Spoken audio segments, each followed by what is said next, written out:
Assalamualaikum warahmatullahi wabarakatuh. Alhamdulillah wassalatu wassalamu ala rasulillah nabina Muhammadin sallallahu alaihi wasallam wa ala alihi washabihi wa mawala. Wa qala Allah ta'ala fil Qur'anil Karim ittaqullaha wa tuqatihi wa la tamutunna illa wa antum muslimun. Amma ba'du. Alhamdulillah, segala puji milik Allah Subhanahu wa taala yang hanya dengan nikmat sehat dan nikmat waktu luangnya lah kita semua bisa bertemu teman-teman di hari ini. Dan juga nggak lupa sholawat dan salam kita lantunkan untuk Nabi Muhammad SAW beserta keluarga, para sahabat dan para pengikutnya. Jadi teman-teman, di siang hari ini seperti biasa saya pengen ngajak teman-teman saya, sobat-sobat saya untuk ngobrol santai seputaran hal-hal yang bersifat religius. Jadi teman-teman, Nabi Muhammad SAW bersabda dalam sebuah hadis yang diriwayatkan oleh Abu Hurairah radhiyallahu anhu yang bunyinya sebagai berikut. Bismillahirrahmanirrahim. An Abi Hurairah radhiyallahu anhu qala Rasulullah sallallahu alaihi wasallam la yu'minul abdu imma naqulahu hatta yatrukal kaziba fil muzahati wa yatrukal mira'a wa in kana shadiq, yang artinya sebagai berikut. Tidak la yu'minul abdu ammana la yu'minul abdu immana kulahu.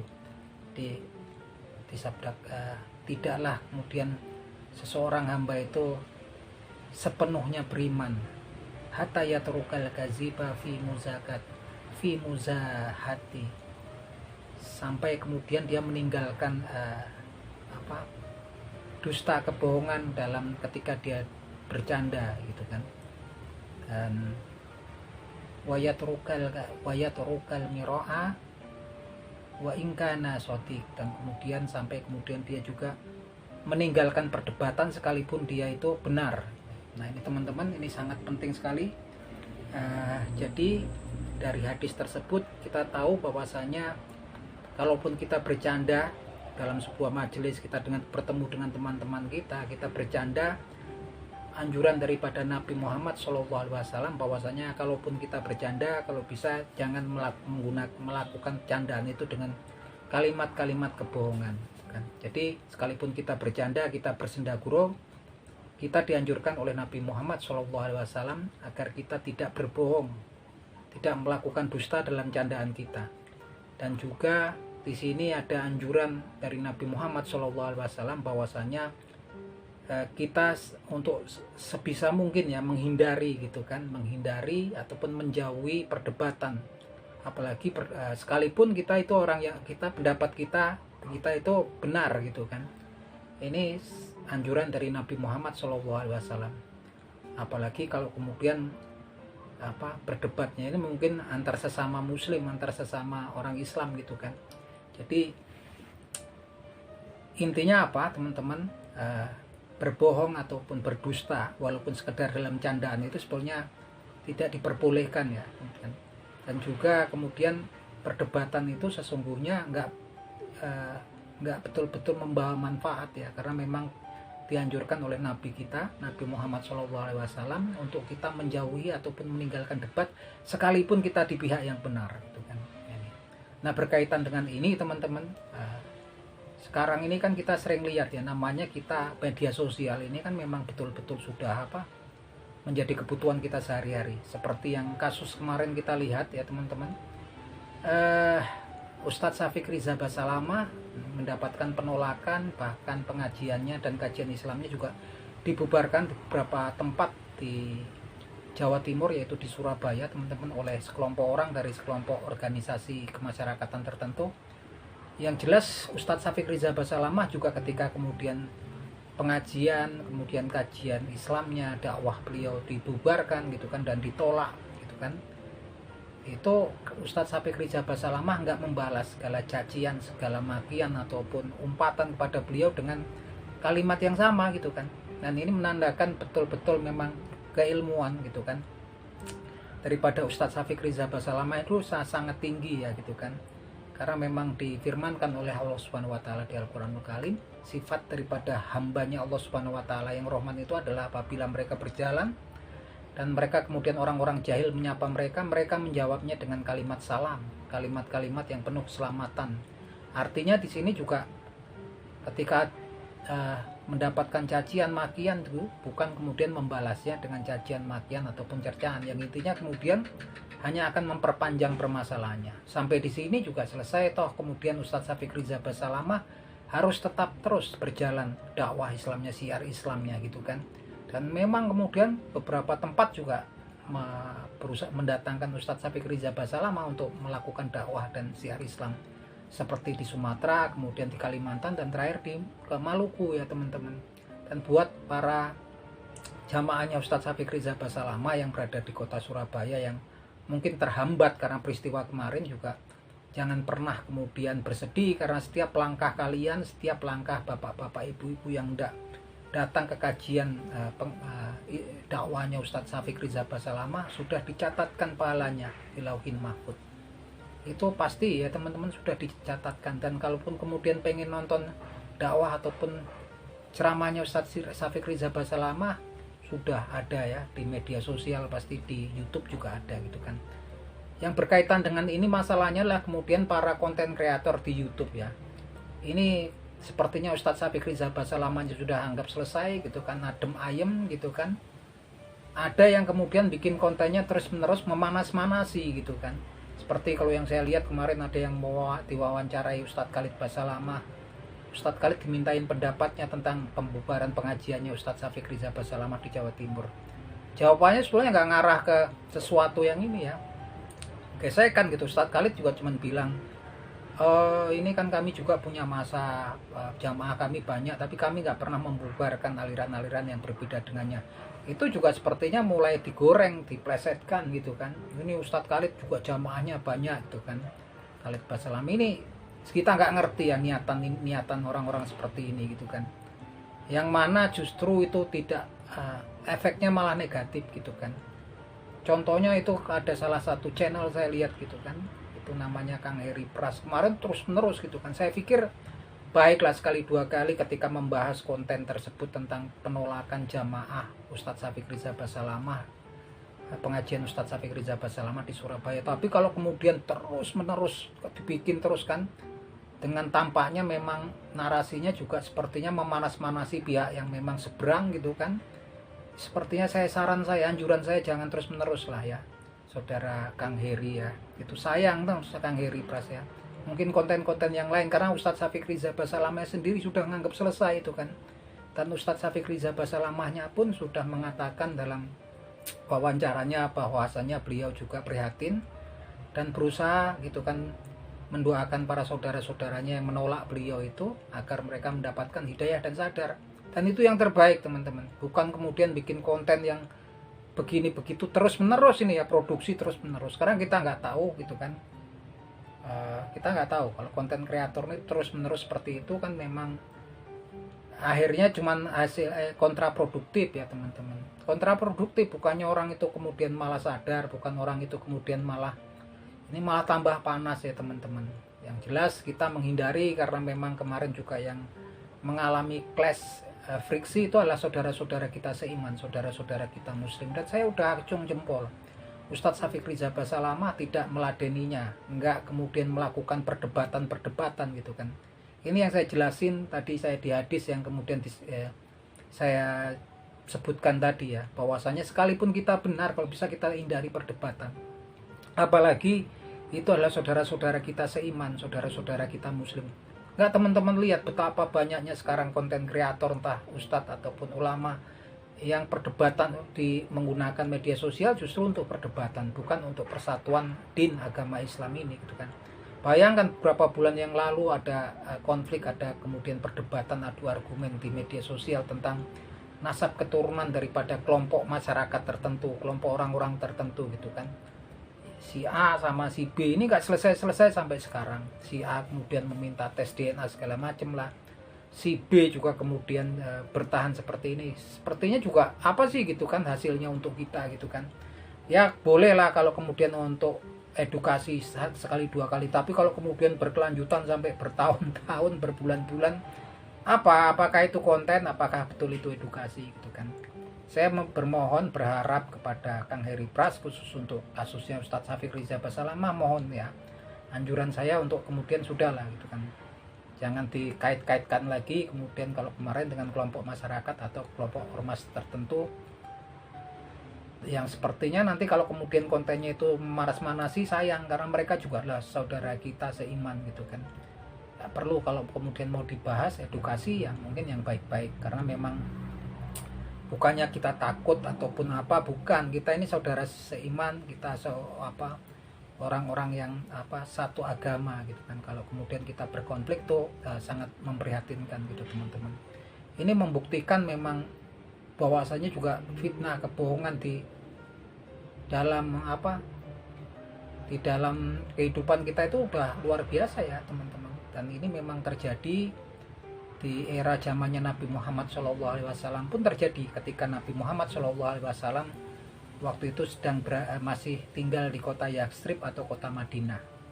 Biang keroknya waktu itu adalah orang munafik ternyata, yaitu Abdullah bin Ubay bin Salul ya teman-teman, yang kemudian selalu menebarkan fitnah, menebarkan hasutan antar sesama kaum muslimin. Dan orang munafik ini susah sekali gitu kan, karena mereka secara lahirnya adalah orang muslim, secara lahirnya mereka orang-orang yang beriman kepada Allah Subhanahu wa taala, tapi di dalam hati sanubarinya yang terdalam mereka sebetulnya tidak beriman kepada Allah Subhanahu wa taala dan mereka membenci agama Islam. Dan ini pun terjadi ketika tapi kalau teman-teman tahu, Nabi Muhammad SAW juga tidak bersifat keras terhadap para munafikin yang hidup di masanya dulu ya. Dan kasus-kasus orang-orang munafik menghasut itu juga banyak ya teman-teman, yaitu di masanya Khalifah Utsman bin Affan, yang mana ada seorang Yahudi yang kemudian masuk Islam yang namanya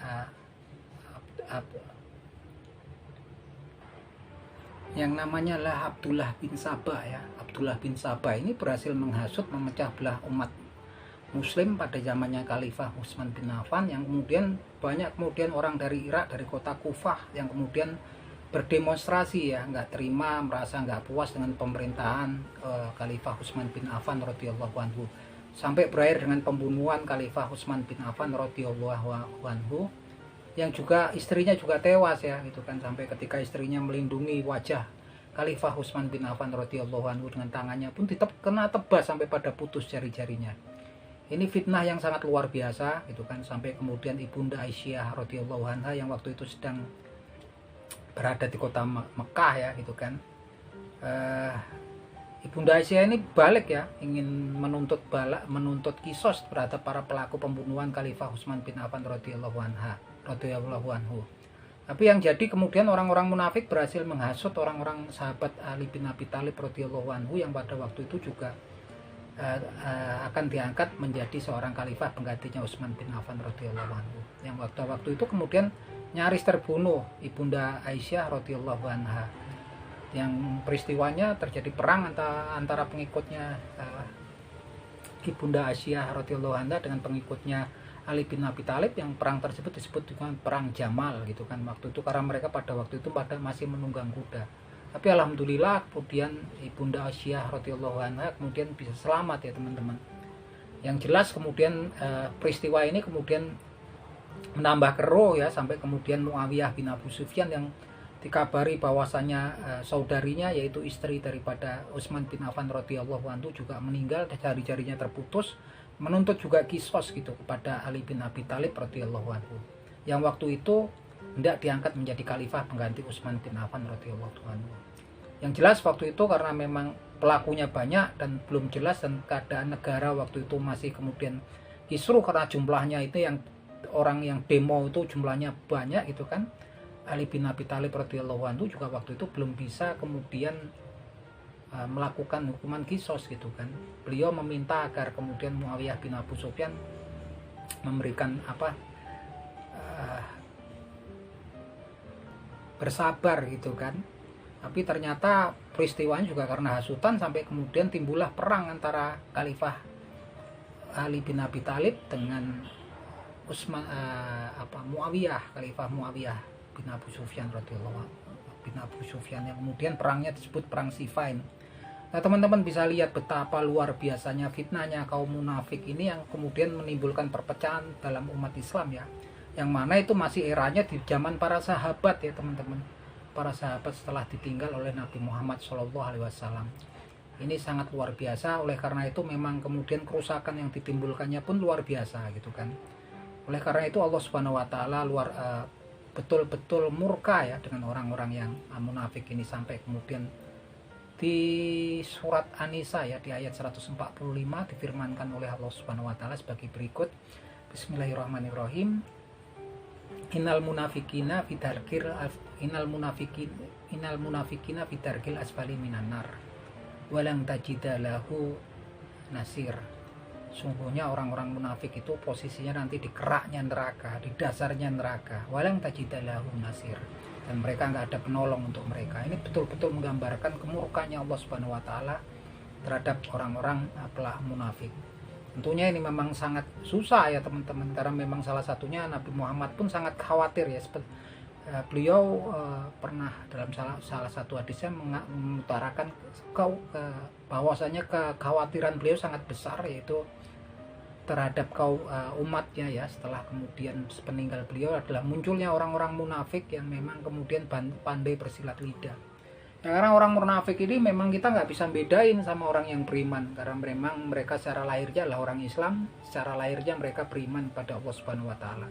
Tapi hati sanubarinya mereka tidak beriman pada Allah Subhanahu wa taala, hati sanubarinya mereka tidak senang pada agama Islam.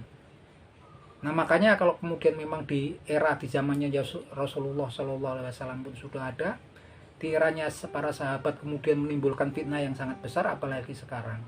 Makanya memang kemudian jalan yang paling aman kan kita nggak tahu gitu kan, mana ini kok kemudian timbul kisruh friksi di mana-mana antar sesama kita gitu kan, antar sesama muslim gitu kan. Yang jelas lebih baik kalau dalam seperti kasus kemarin, saya pikir memang yang jalan terbaik seperti Ustadz Syafiq Riza Basalamah adalah ya sudah gitu kan, anggap selesai dan nggak perlu kemudian timbul perdebatan ke belakangnya gitu kan. Insya Allah mereka yang memusuhi Ustadz Syafiq Riza Basalamah kedepannya akan mendapatkan hidayah dari Allah Subhanahu wa taala. Semoga mereka juga akan mengerti gitu kan, karena memang disabdakan oleh Nabi Muhammad Sallallahu Alaihi Wasallam sebagai berikut, inamal a'malu bil khawatim. Jadi amal seseorang itu berdasarkan penutupnya ya. Kita nggak tahu gitu kan, walaupun teman-teman saudara-saudara kita ada yang menolak gitu kan, berusaha membubarkan pengajian Ustadz Syafiq Riza Basalamah, tapi insya Allah gitu kan kita nggak tahu akhir penutup amal mereka. Semoga penutup amal mereka nanti baik ya teman-teman, bukan kemudian seperti kemarin beberapa konten kreator tuh diproduksi terus yang isinya sebetulnya juga memanas-manasi ya. Saya mohon maaf sebelumnya pada Kang Heri Pras, anjuran saya sebetulnya untuk kemudian sudah, kalau yang kaitannya sama Ustadz Syafiq Riza Basalamah anggap selesai lah gitu kan. Nanti pihak seberangnya malah bertambah panas dan sebetulnya nggak ada manfaatnya kan, meladeni dengan kekerasan, kebencian dengan kebencian gitu kan. Udah cukup sepertinya ya. Dan memang saya mendukung kalaupun edukasi ya, cuman sekedar edukasi tentang dakwah syiar Islam yang dilakukan Ustadz Syafiq Riza Basalamah. Oke gitu teman-teman, akhir kata semoga bermanfaat gitu kan. Ungzur makola wala tangzur mangkola. Lihatlah terhadap apa yang disampaikan oleh seseorang, jangan nggak perlu kemudian kita lihat orang yang menyampaikan tersebut. Ada kalanya kemudian yang disampaikan benar, tapi karena kemudian hati kita membenci seseorang tanpa alasan, kemudian kita nggak melihat apa yang disampaikan oleh orang tersebut. Akhir kata wabillahi taufik wal hidayah. Wassalamualaikum warahmatullahi wabarakatuh.